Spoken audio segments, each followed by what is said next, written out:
емес, қыздар, әйелдер жағы жас көрінгенді жақсы көреді. Нешедесіз десең, қанша бересің дейді. Біліп тұрасың енді, примерно 40-тың үстінде екен. Бірақ осы ренжітіп алмайыншы осы, неше десем екен деп тұрасың да. Даже 30-ды қимайсың ғой. Бетіне нағылы қарап тұрасың да.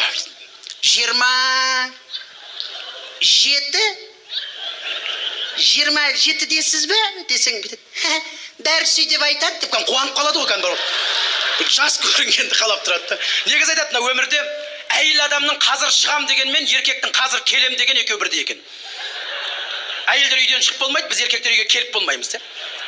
Біз уақытында үйге келмесек, ой, заланғандарын көрсеңіздер үйде отырып. Бүкіл прошлыйың жинап отырады ғой. Дело ашып қояды саған бар ғой. Бала шағаға репетиция істеп, подружкаларына звондап, генеральный репетиция істеп, үйдің ішінде үріліп отырады өзінен өзі. Негізі әйелдердің көңіл күйі қандай екен?